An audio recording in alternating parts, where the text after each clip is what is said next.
옆에 분들과 이렇게 소리 높여 기쁘게 정말로 반갑게 인사했으면 좋겠습니다. 함께 와서 감사합니다 라고 인사해 주시기 바랍니다. 네, 좋습니다. 도망, 살다 보면 도망 갈 때도 있고 뭐 이렇게 당할 때도 있는데 발을 빼고 싶을 때, 뭔가 도망가고 싶을 때가 있습니다. 어릴 때처럼 배를 누르고 도망가는 것처럼 유치한 도망도 있고요. 또 어떤 일이 감당이 안 돼서 도망갈 때도 있습니다.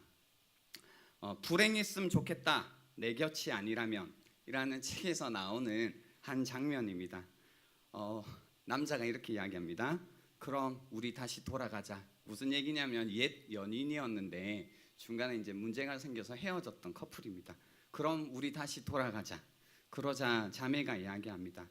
지금 이 시간을 잘 보내지 못하면 난 그때처럼 너만 보고 너한테만 매달리고 너한테만 기대고 아무것도 달라지지 못한 채 그대로일 거야. 미안해요. 우리가 다시 만났을 때 내가 도저히 감당이 안 돼서 도망가 버리면 난 또 무너질 거야. 남자가 그럽니다. 조구 그러면 어때서? 사랑하면 그럴 수 있잖아 라고 이야기합니다. 연인끼리도 지내다 보면 도망갈 때가 있습니다. 혹시 도망간 X가 생각나시나요? 네, 오늘 그런 생각하기 굉장히 좋은 날씨인데 잊어버리시고요. 예. 우리 삶 가운데는요, 이처럼 어떤 도망의 이야기들이 굉장히 많이 있습니다. 사실 좀 전에 저희가 함께 읽었던 그 연인 이야기 말고요, 출애굽기 14장 이야기도 이스라엘 자손의 이제 도망 이야기로 생각이 됩니다. 근데 사실 저도 처음에 이 이야기가 출애굽기 14장 이야기가 애굽으로부터 도망치는 이스라엘 백성들의 이야기로 생각을 했습니다. 그래서 뭔가 이 쫓아오고 있는 그 애굽으로부터, 그리고 애굽의 군대로부터 바로로부터 도망치는 장면을 상상했습니다.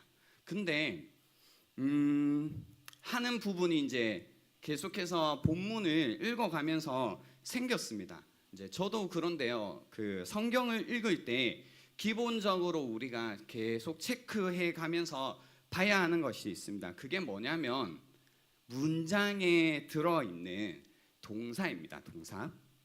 그리고 그 동사를 살피고 나면 그 동사가 누가 한 건지 주어를 확인해야 됩니다.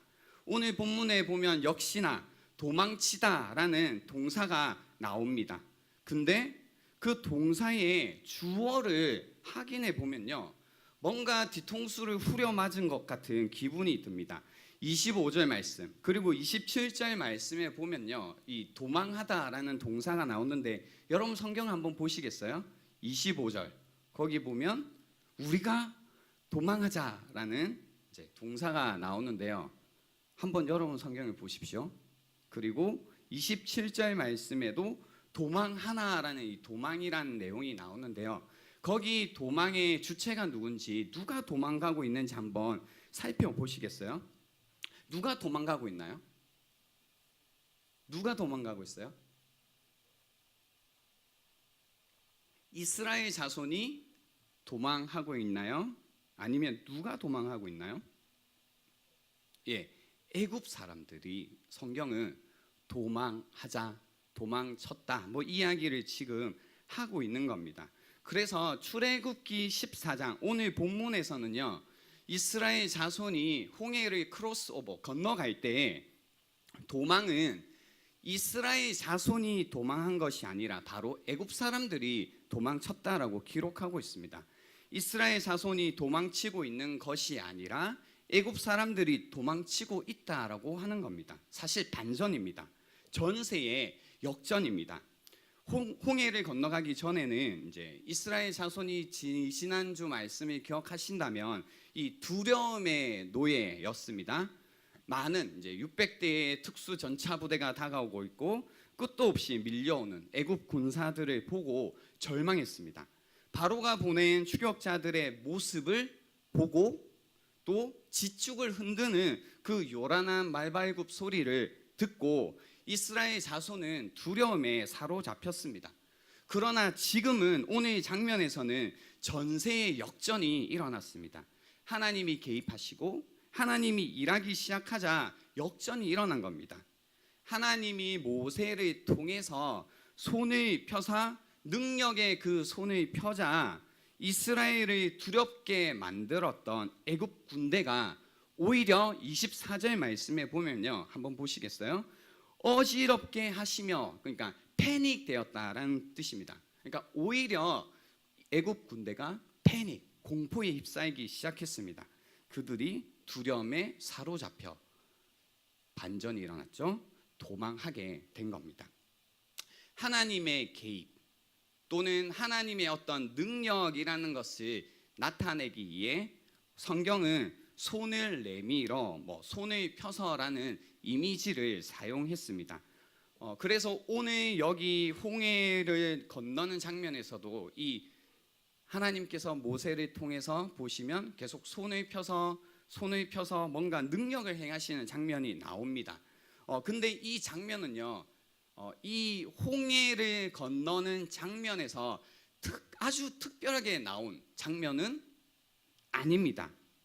그 10가지 재앙에서도요, 여러분이 살펴보시면 첫 번째 재앙에서도 보면 이제 손을 내밀어 손을 폈다라는 이야기가 있고요. 또 세 번째 재앙에서도 이제 손을 들어 땅에 티끌을 쳤다라는 이 손을 들어, 그리고 7째 재앙에서도 우박이 내리는 재앙인데요, 하늘을 향하여 손을 들었다라는 게 있고, 8째 재앙에서도 메뚜기가 올라올 때 이제 손을 애굽 땅 위에 들어라고 해서 이 손을 들어가 또 나오고, 또 9째 재앙에서도 흑암 이제 재앙인데요, 손을 들어서 땅 위에 이제 손을 펴자 흑암이 있게 되었습니다. 그러니까 벌써 이 홍해를 건너기 전에요, 6번이나 이미 모세는 하나님이 이제 명령하셔서 손을 펴서 이런 기적과 이적, 하나님의 능력이라는 것을 보여주었다라는 겁니다. 그래서 똑같은 어떤 패턴 안에서요, 오늘 본문도 그 16절 말씀에 너희 지팡이를 들고 손을 바다 위로 내밀어 그것을 갈라지게 하라라고 하시는 겁니다. 사실은 이전과 같은 방식이죠.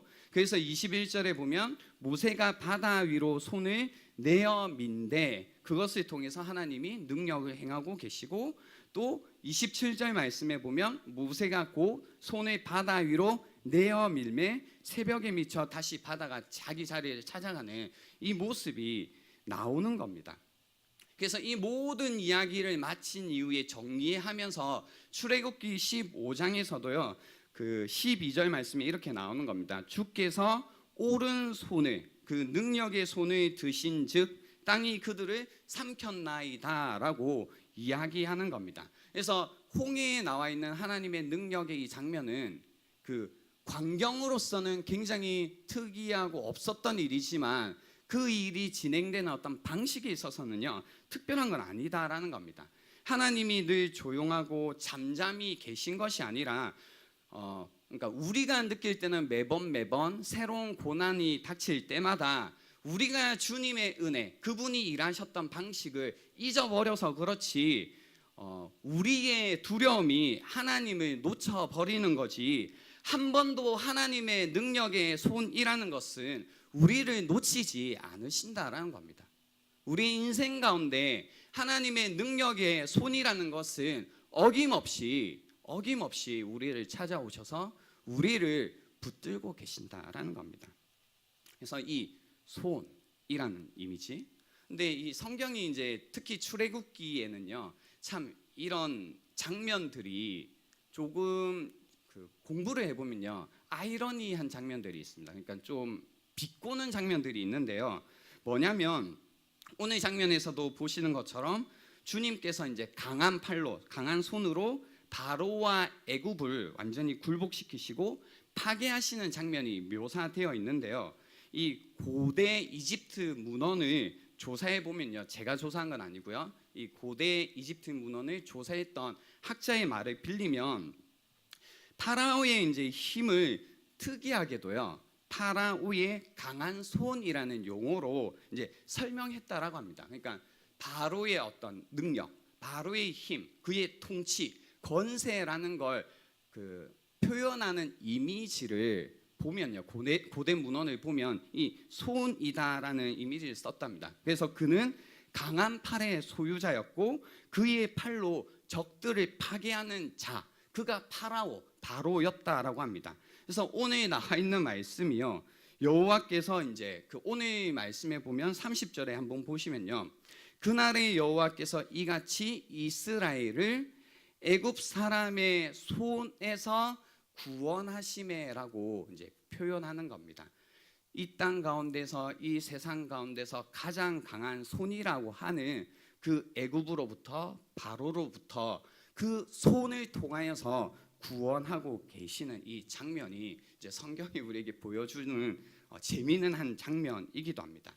하나님의 손으로 애굽 사람의 바로의 손에서 구원하셨습니다. 그래서 이처럼 하나님의 손, 그분의 개입하심으로써 전세 역전이 일어났습니다. 여기까지는 이제 혹시 이해 안 되셨으면요, 나중에 영상을 통해서 다시 돌려보시고요. 오늘 제가 이 본문 말씀을 통해서 여러분과 나누고 싶은 내용이 두 가지가 있는데요. 첫 번째는 이제 제가 말씀드렸죠. 오늘 장면에서 도망치고 있는 게 누구라고요? 애굽 사람들이었죠. 이스라엘 자손들이 도망치고 있는 것이 아니다라고 했습니다. 그래서요, 믿음이라는 것, 신앙이라는 것은 도망치는 것이 아닙니다. 믿음은 두려운 현실로부터 도망이 아닙니다.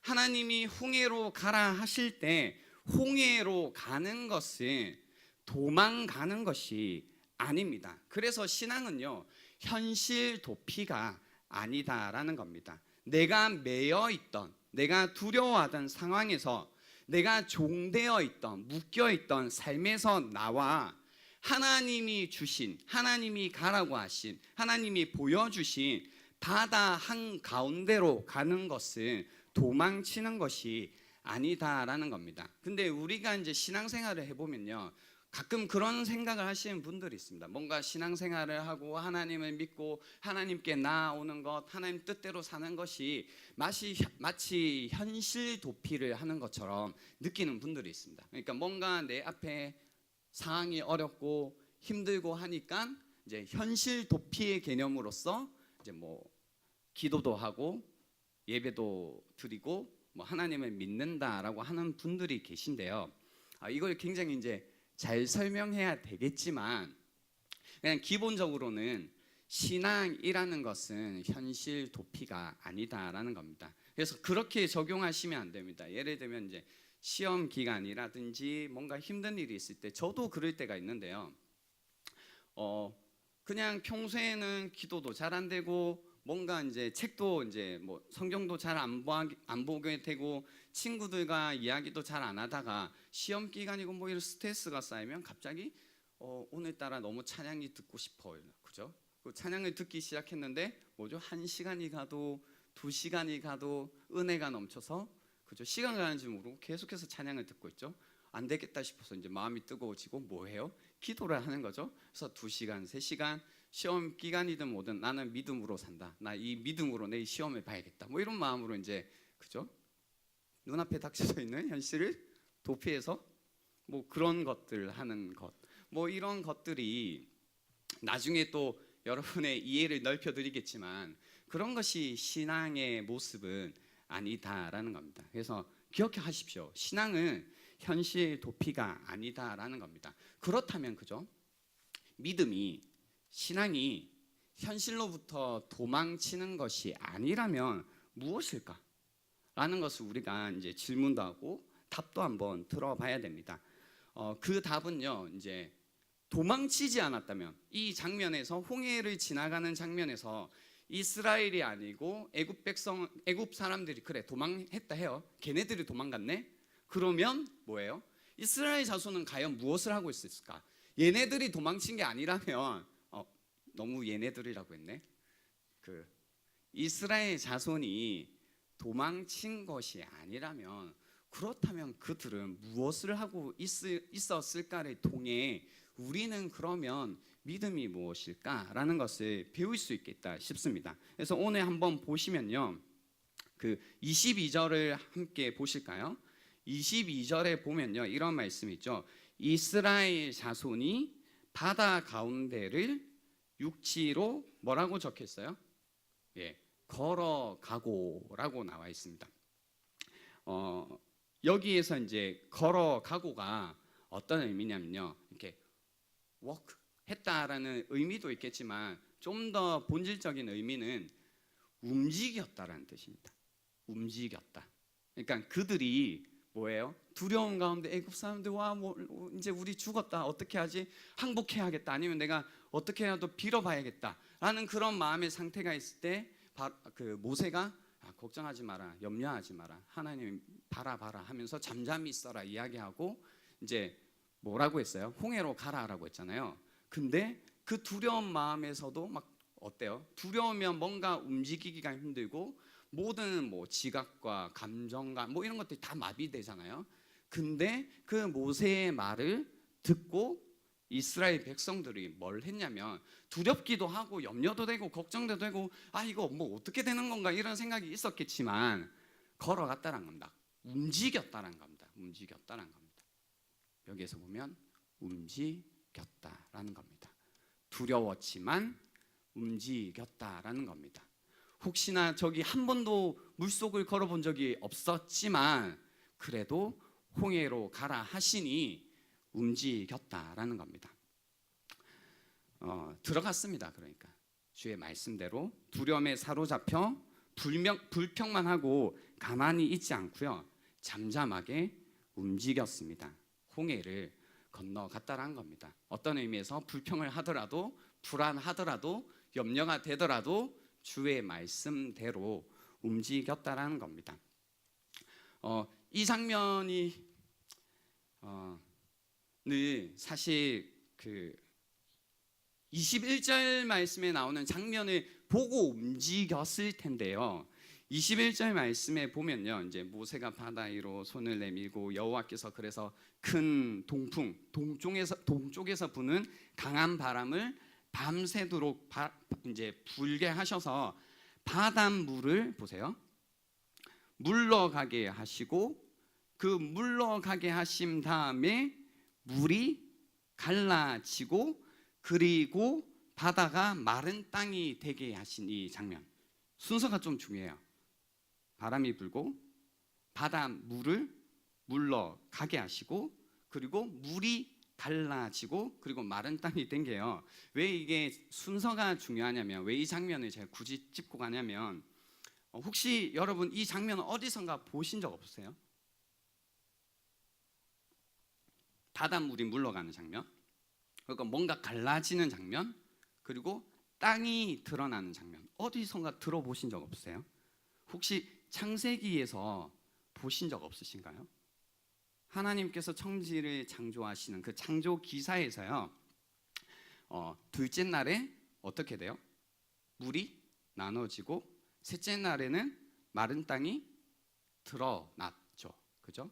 그러니까 이게 잘 보면요, 하나님께서 천지를 창조하실 때 하셨던 그 일의 어떤 의미에서는 이제 반복입니다. 제가 이 부분을 다룬 이유는요, 오늘 어쩌면 그 설교 주제와는 약간 벗어날 수 있지만 그런 분들이 있더라고요. 나는 진짜 하나님 믿고 싶은데 창세기 1장이 안 믿어져가지고 하나님 못 믿겠다 하시는 분들이 계세요. 그러니까 그것만 믿어지면 이제 다 믿겠는데 난 도저히 하나님이 세상을 만드셨다라는 이 이야기만큼은 못 믿겠다라고 하시는데요. 저희가 만약에 이제 관점을 이렇게 한번 봐요. 우리가 이스라엘 자손이에요. 이스라엘 자손 입장에서는 창세기를 이때 봤을까요? 못 봤을까요? 못 봤겠죠. 나중에 보는 겁니다.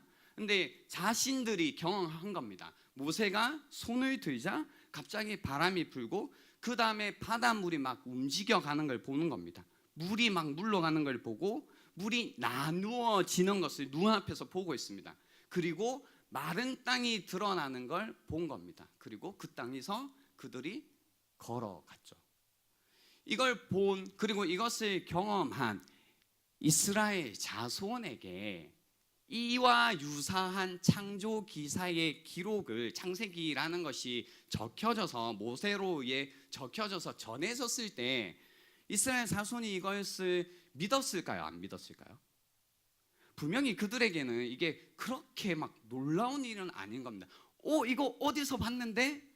그래, 우리가 홍해 건널 때 봤던 그 모습이네. 하나님께서 이처럼 세상을 만드셨나 보다라고 분명히 그 가운데 믿었다라는 겁니다. 그러니까 순서가 사실 거꾸로죠. 우리는 자꾸 뭔가 만드셨다 막 이렇게 오는데 이스라엘 자손의 입장에서는 그러한 유사한 장면을 이미 눈으로 보고 경험한 다음에 창조의 기사를 읽었을 때 하나님께서 정말로 그렇게 하셨겠다라는 걸 믿었을 거라는 겁니다. 우리도 마찬가지입니다. 여러분이 어떤 창세기 1장에 나와 있는 창조 기사를 뭐 과학적으로 이렇게 저렇게 뭐 풀고 싶어 하시는 분들이 많이 있는데요.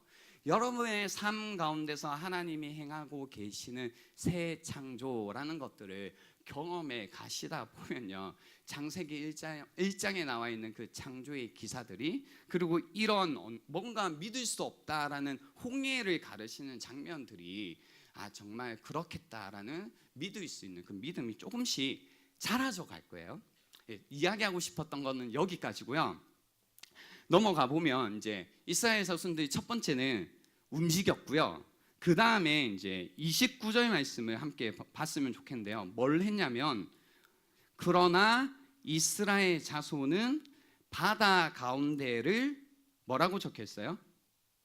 육지로 행하였고라고 나와 있습니다.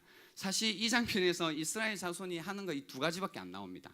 아까 말씀드렸던 바다 가운데를 육지로 걸어갔고 거기로 움직였다라는 이거 하나와, 두 번째 29절에 나와 있는 바다 가운데를 육지로 행하였고라는 이 두 가지가 이스라엘 자손이 이 홍해를 가르는 장면, 홍해를 건너는 장면에서 나오는 겁니다. 근데 이 행하였고라는 단어가 중요하겠죠. 찾아보면요, 히브리어 단어를 보면 하락이라는 단어를 썼는데요, go, walk, 그리고 follow라는 이제 의미를 가지고 있습니다. 가다, 걷다, 따르다라는 의미를 가지고 있는 단어인데요. 이 단어가 사용된 그러니까 용례를 보면요, 가라라는 것은 이제 창세기 12장에 하나님이 아브라함에게 이제 너 가라라고 하실 때 사용된 그 단어입니다. 그리고 walk, 걸어가라, 이거는요 창세기 5장 24절에 에녹 이야기 아시죠? 거기에서 보면 에녹이 하나님과 동행하더니라고 할 때 적혀 있는 그 단어입니다. 노아 역시 마찬가지고요. 그리고 follow라는 것은 예레미야 2장 2절에서 내가 너를 위하여 내 청년 때의 인애와 내 신혼 때의 사랑을 기억하노니 곧 씨 뿌리지 못하는 땅 그 광야에서 나를 따랐음이라라고 할 때 쓰여진 겁니다. 그리고 이 히브리어 단어가 헬라어로 변환했을 때 마가복음 1장 18절에는 이렇게 사용됐어요. 곧 그물을 버려두고 예수를 따르니라라고 할 때 적혀 있는 단어라는 겁니다. 그래서 고, 가는 것, walk, 동행하는 것, 그리고 follow, 따르는 것, 여기에 적혀 있는 의미라는 겁니다. 정리하면 이겁니다. 이스라엘 자손들은 뭐 하고 있었나요? 그들은 뭐 하고 있었을까요? 막 적들은 도망가고 난리가 났는데 이들은 뭐 하고 있었을까요? 이들은 도망쳐야 되는 상황에서 전세가 역전됐을 때 또 두려워하고 걱정하고 염려하고 있었을까요? 뭐 하고 있었던 거예요? 성경을 통해서 볼 때 아브라함처럼 믿음으로 가고 있었고, 에녹같이 하나님과 동행했었고, 그리고 주님을 따르고 있었다라는 겁니다. 이것이 성경이 우리에게 알려주시는 믿음이고 또한 구원이라는 겁니다. 그래서 30절에 이렇게 나와 있습니다. 그날에 여호와께서 이같이 이스라엘을 애굽 사람의 손에서 구원하셨다라는 겁니다. 이것이 구원의 의미에 담겨 있는 것입니다. 그래서 구원은 믿음으로 가는 것이고, 믿음으로 동행하는 것이고, 믿음으로 주님을 따르는 것입니다. 이 예배 자리에 있는 여러분들 중에서요, 구원받았다, 그래서 그리스도인이다라고 고백하는 분들이 많이 계십니다. 그죠?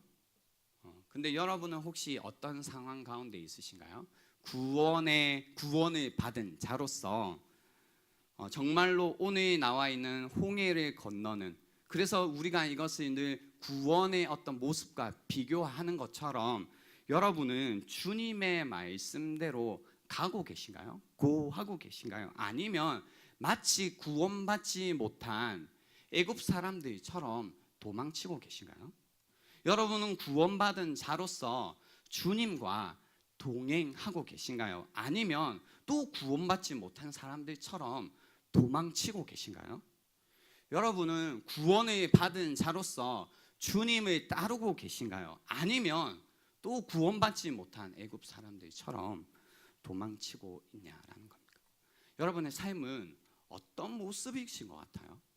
내가 내 삶을 돌아볼 때 항상 어려움, 걱정, 염려 가운데 늘 도망치며 어떻게 하면 이걸 피할까, 이런 도망의 삶으로 점철되고 계신지, 아니면 그런 상황 속에서도 하나님의 능력을 믿고 의지함 가운데 그분이 나를 구원해 주셨다라는 이 믿음 가운데 주님 말씀대로 가고 있고, 주님 말씀대로 주님과 함께 동행하고 있고 주님을 따르고 있는지 한번 생각해 보시라라는 겁니다. 그래서 이 홍해를 건너는 장면이요, 히브리서 10장에는 이렇게 묘사되어 있습니다. 이제 뭐라고 나와 있냐면요,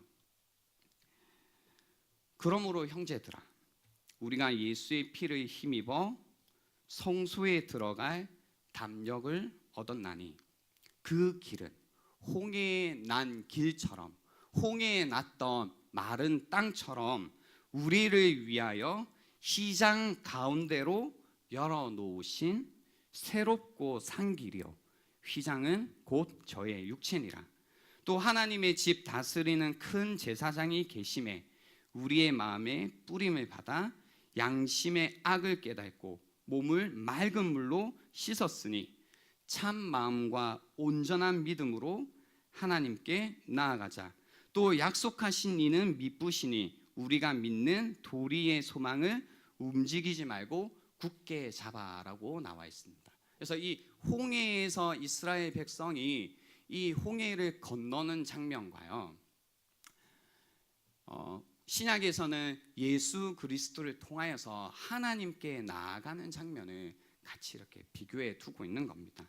우리가 죄 가운데 또 세상의 틀 가운데 갇혀서 죽음밖에 없었고 두려움에 갇혀서 매어서 살 수밖에 없던 우리의 인생이 하나님의 구원의 역사를 통하여서 그 역사의 핵심이신 예수 그리스도를 통하여서 죽음으로부터 생명으로 건너가게 되었다라는 겁니다. 그 핵심 가운데 예수 그리스도가 계시고 그분을 통하여서 생명 대신 하나님께로 나아가게 된 존재가 되었다라는 그 이야기를 하는 겁니다. 그래서 히브리서 10장에 이 말씀을 쭉 이어가 보면요, 38절에 이렇게 이야기하십니다. 오직 나의 의인은 믿음으로 말미암아 살리라. 또한 뒤로 물러가면 내 마음이 저를 기뻐하지 아니하리라 하셨느니라. 우리는 뒤로 물러가 침륜에 빠질 자가 아니요 오직 영혼을 구원함에 이르는 믿음을 가진 자라고 성경이 우리에게 얘기하시는 겁니다. 뒤로 물러가. 재밌죠? 찾아보면요, 가만히 있는 것입니다. 움직이지 않는 겁니다.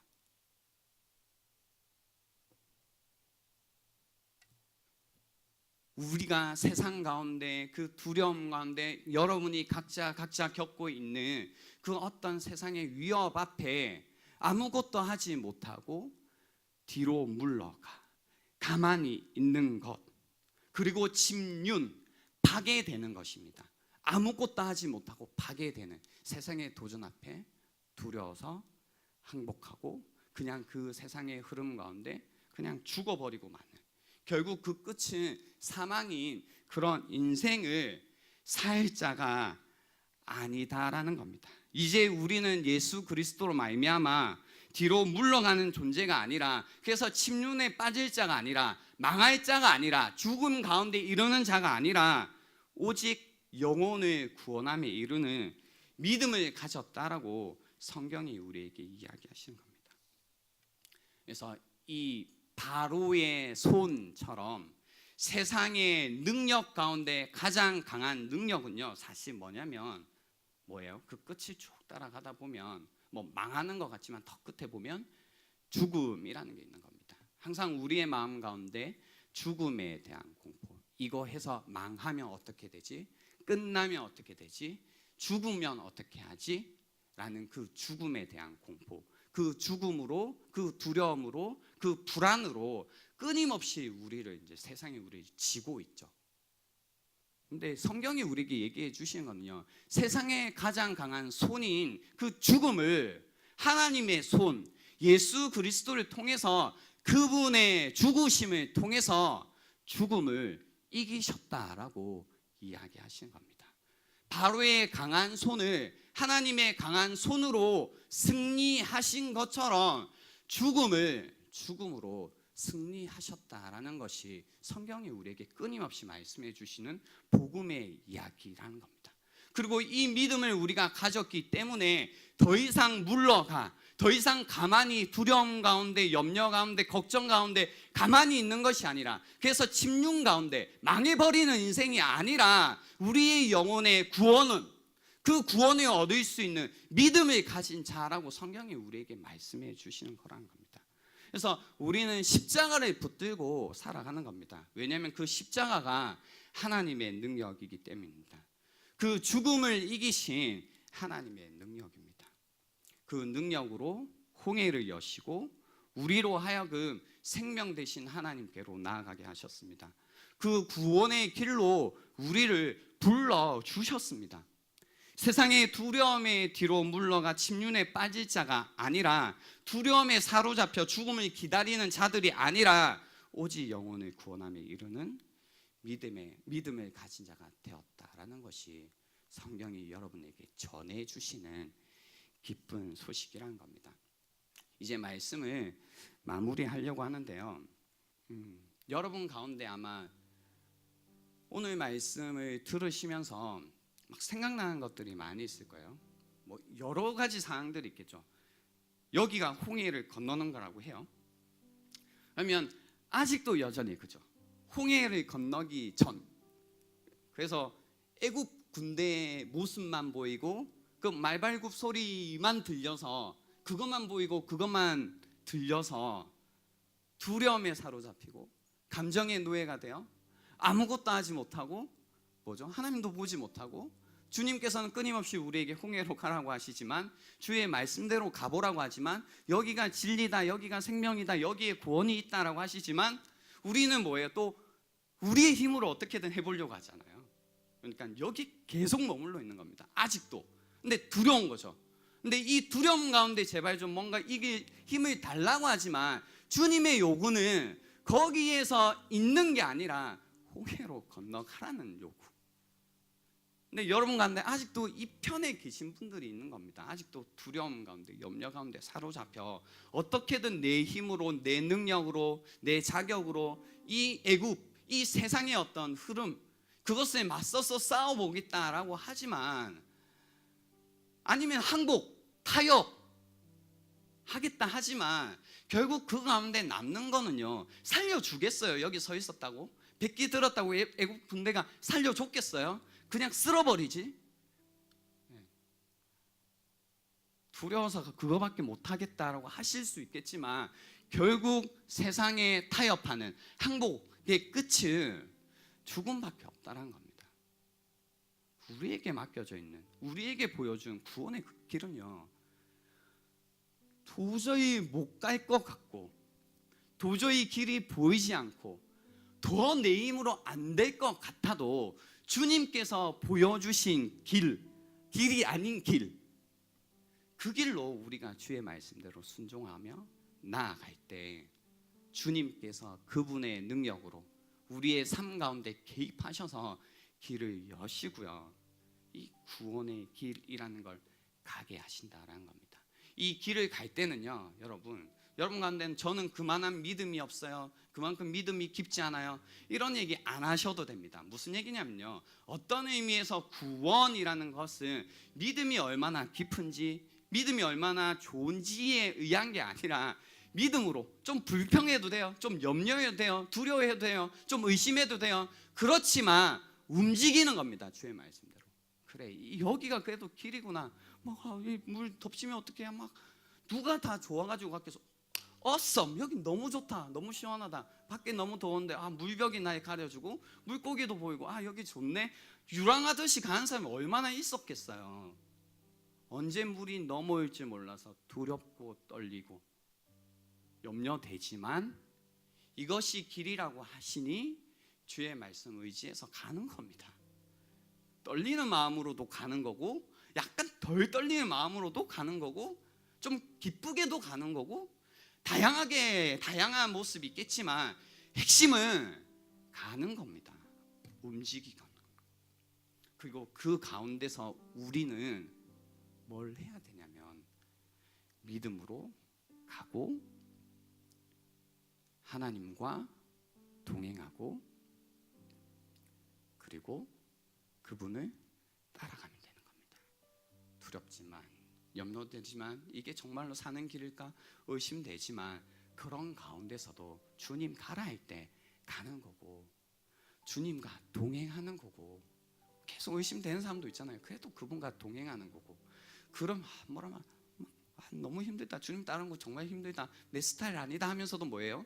발걸음은 그분을 향해 따라가는 것, 이것이 우리에게 필요한 겁니다. 그리고 영적인 의미에서 애국, 세상이라는 것이 여전히 우리 가운데 막 넘치죠. 끊임없이 우리에게 도전하고 우리의 마음을 힘들게 합니다. 이게 죄의 문제라고 할 수 있겠죠. 끊임없이 여러분 볼 때는 이 죄의 문제가 다시 일어나는 것 같고, 또 일어나는 것 같고, 또 일어나는 것 같고, 그래서 나는 틀린 것 같고, 나는 아닌 것 같고, 나는 구원받지 못한 것 같고. 그렇지만요, 결국 오늘 보면요, 30절에 보세요. 이스라엘이 바닷가에서 애굽 사람들이 죽어 있는 것을 보았더라. 이스라엘이 여호와께서 애굽 사람들에게 행하신 그 큰 능력을 보았으므로 백성이 여호와를 경외하며 여호와와 그의 종 모세를 믿었더라라고 하는 것처럼 결국은 하나님께서 우리에게 완전한 승리를 베풀어 주실 거다라는 겁니다.